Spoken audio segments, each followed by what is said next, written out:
You meet someone, and suddenly you feel alive again. Your chest tightens, your world sharpens. You can't stop replaying the way they looked at you. They feel familiar, like you've met them before. But here's the strange part, it's not them you're addicted to. It's you.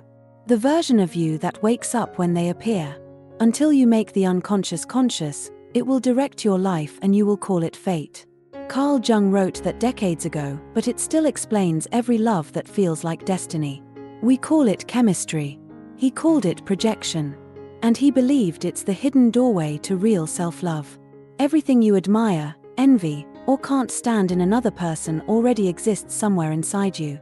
The psyche can't stand a vacuum, so what you refuse to see in yourself, it paints onto someone else. Imagine sitting in a dark room while a projector hums behind you. The real spinning is your history, your hopes, your shame, your unlived potential. The image appears out there, on the screen of another person. You react to them, but the story was yours all along. And suddenly every crush, every rivalry, every heartbreak starts to look familiar. We don't fall for people because they're perfect. We fall for them because they represent unfinished business. The confident partner you admire, maybe they carry your buried courage. The distant one who withholds, maybe they echo your fear of closeness. Even the friend who irritates you might be showing you a disowned part that's asking to be seen. That's why love feels like recognition, because in a strange way, it is. Your unconscious sees itself and whispers, "There I am." But here's where it gets uncomfortable. Jung said every psyche has a shadow, the box where we store everything we judge, fear, or deny. We think we locked it away. But the shadow doesn't stay quiet. It finds actors in the world to play its script. You might say, "I keep attracting unavailable people." The shadow replies, "Because you're unavailable to yourself." You say, "I'm drawn to power." It says, "Because you gave up your own." Painful? Yes. But brilliant, too, because the psyche uses relationship as therapy. Every attraction is a coded invitation. Reclaim this part. Make it yours again. Think of someone who triggers you right now. Ready? That reaction is the sound of your shadow knocking. The moment you realize what's happening, the spell begins to break. You stop trying to get something from them and start recognizing something in you. That's the birth of self-love, not in affirmations or mirror talk, but in honest seeing. Jung warned that people will do almost anything to avoid meeting their own soul. But when you finally stop running, you discover that the monster in the shadow was never evil, just exiled. A part of you waiting to be accepted. Sometimes it shows up as jealousy, you see someone free, and it stirs the wings you've never used. Sometimes it's obsession, a buried desire finally asking to breathe. Sometimes it's irritation, a mirror of the confidence you forgot you had. And sometimes it's idealization, the moment you hand your worth to someone else, because you still believe they carry what you lack. The unconscious is clever. It hides your medicine in the people you can't forget. And this is the truth most people never hear: self-love isn't soft. It's honest. It means sitting with what you project and saying, "I see it. I'll learn to carry it myself." That's emotional maturity. That's integration. When you start doing that, relationships stop being rescue missions and become mirrors for growth, not copies of your wounds. Without awareness, we keep repeating the same pattern. We call it my type. But it's really my unhealed story. The truth Jung found is that love isn't about completion, it's about recognition. Every soul we meet reflects the work we haven't done yet. And when we finally do it, the attraction changes shape, it becomes calm instead of chaotic. Real instead of addictive. That's when self-love stops being theory and turns into quiet strength, the calm knowing that you are already whole. If any line here made you think of someone, that's not coincidence. That's your psyche taking notes. And if this message opened something in you, please like and subscribe, it helps this space reach more hearts like yours. You know that calm that comes after the storm, when the feelings settle, but something inside you stays awake. That's the moment the real work begins. Because love doesn't end when the other person walks away. It ends when the projection fades, and you're left alone with the version of yourself they awakened. That silence isn't emptiness. It's information. It's your soul saying, "Now, can we finally talk?" What Jung discovered is that every relationship, whether romantic, friendly, or passing, contains two invisible figures, the inner feminine and the inner masculine. He called them the Anima and the Animus. They are the psychic images of love we carry inside us. The Anima lives in a man's unconscious, representing feeling, intuition, sensitivity. The Animus lives in a woman's unconscious, representing thought, direction, and strength. Together they form an inner pair, a secret marriage happening deep in the psyche. But here's the twist: before we integrate them, we project them outward. We meet our Anima or Animus in the people we fall for.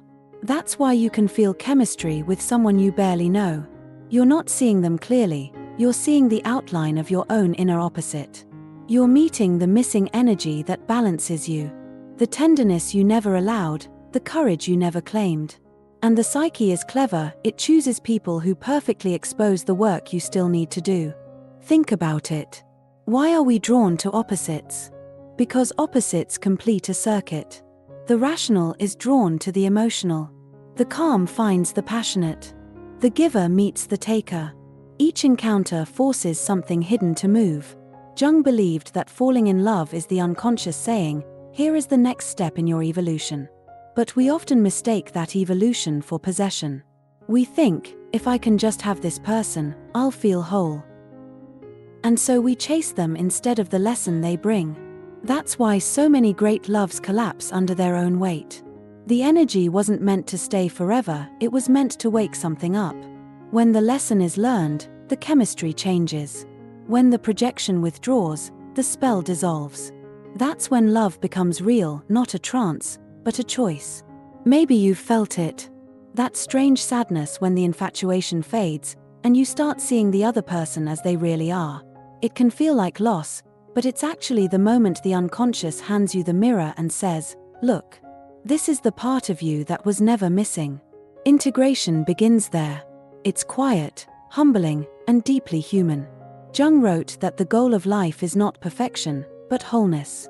Perfection demands control. Wholeness asks for honesty. And honesty starts when you stop trying to be only light, and begin to welcome the dark that shaped you. Let's pause for a breath.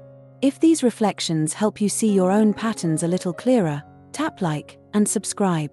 It tells the algorithm that more hearts need this message, and it helps keep this space alive. Now, imagine your inner world as a home. One room is full of traits you're proud of: confidence, kindness, logic. Another room holds the traits you've locked away: anger, desire, jealousy, sadness. When someone enters your life and stirs deep emotion, they're not adding something new, they're opening a door you closed long ago. That's why healing isn't about fixing yourself. It's about meeting yourself. You may find the parts of you that were never loved are the same ones that make you unique. The voice that shakes. The heart that feels too much. The need you once called weakness is often your greatest capacity for connection. This is where self-love becomes spiritual. Because you begin to sense that the people who broke you weren't just villains, they were messengers. Each one delivered a small piece of your truth wrapped in pain. You don't have to thank them, but you can release them. Because they already served their purpose, they brought you back to yourself. And something else changes. Your standards shift. You stop chasing the highs of recognition and start craving the peace of resonance. You no longer look for people who complete you, but for those who reflect your wholeness. Conversations become calmer. Love becomes steady. You stop performing. You simply are. That's what Jung meant when he said that two whole people form a relationship not out of need, but from abundance. Love stops being about survival and becomes about growth. But let's be honest, growth can be messy. It's not always graceful. Sometimes integration looks like loneliness. You're no longer who you were, but not yet who you're becoming. And that in-between space feels endless. Jung called this the transcendent function, the tension between what was and what will be. It's uncomfortable, but it's also sacred. It's the psyche reorganizing itself around a deeper truth. You're not breaking down. You're breaking open. If you're listening to this and part of you feels raw, like these words are describing your private story, that's how you know the work has begun. Because awareness always comes with a sting. But that sting is the start of freedom. When you stop blaming others for what they awaken, you reclaim your power. And when you reclaim your power, you start to love yourself not for who you should be, but for who you've always been. That's the quiet revolution Jung wanted for all of us. To realize that the outer world is the stage, but the real story, the one that heals, is happening inside. So when you think of the person who changed you, remember this: they were a chapter, not the whole book. A mirror held up by life, so you could finally see yourself clearly. And that sight, that brave seeing, is the first real act of self-love. There comes a point when the storm passes. You wake up one morning and realize you're no longer chasing closure, you're just breathing again. The person who once lived rent-free in your mind feels more like a memory than a wound. That's not indifference. That's integration. The energy that used to spin outside of you has quietly come home. You don't crave their attention anymore because the part of you that needed to be seen, you've finally started to see it yourself. Jung said, "What you resist, persists." For years you resisted the truth of your own shadow, and life kept sending you teachers disguised as lovers. But when you stop running from your patterns, they stop running after you. That's the quiet power of awareness. Now the work changes. You begin to relate differently, not from emptiness, but from overflow. You listen more. You respond slower. You feel emotions rise and you stay curious instead of defensive. Because you know they're just signals, reminders that something inside you is moving again. When you love from this space, you no longer need to control the outcome. You're not chasing safety in another person. You're offering safety through yourself. That's what Jung meant by individuation, becoming whole enough that love becomes a choice, not a survival instinct. You stop asking, will they stay, and start asking, who do I become when I love? And that single shift turns relationships from mirrors of pain into collaborations for growth. It's strange, isn't it? The things we thought would destroy us are often the things that finally made us real. The heartbreak, the jealousy, the sleepless nights, they stripped away the illusions. They left you face to face with yourself. That's where real self-love is born. Not in comfort, but in contact with truth. You realize that wholeness was never about becoming someone new. It was about returning to the parts you abandoned, the child who needed safety, the dreamer who stopped believing, the voice that was told to be quiet. You gather them back, one by one, and something beautiful happens. The noise inside you softens. You stop over-explaining. You stop apologizing for your sensitivity. You stop mistaking chaos for passion. Peace starts to feel normal. There's another kind of love that appears after awakening. It's slower. Less about fire, more about warmth. It doesn't demand constant reassurance, because it's not trying to fill an absence. It's a conversation between two souls who already know who they are. They meet not to complete each other, but to witness each other. That kind of love doesn't steal your focus, it expands it. You still have your path, your purpose, your solitude. But now there's harmony instead of hunger. You love without losing yourself. Jung said that when the inner marriage between Anima and Animus is realized, the outer relationships take on a sacred quality, less projection, more presence. You don't fall into people anymore, you stand beside them. And if they leave, you grieve, but you don't collapse. Because nothing that's truly yours can disappear. It just changes form. Sometimes, you'll still feel echoes. A song, a scent, a memory. Don't fight them. They're proof that love happened. They're reminders of the path you've walked. But they're not invitations to return, they're confirmations that you've moved forward. The heart remembers, but it no longer clings. That's growth. You can bless what once broke you and mean it. Because it gave you something even more valuable, yourself. And that's the irony, isn't it? All those people you thought you couldn't live without were simply helping you find the one person you can never live without you. You are the relationship you've been trying to fix. You are the love story you've been waiting for. When you understand that, you become free. Not cold, not detached, just peaceful. You no longer confuse intensity with intimacy.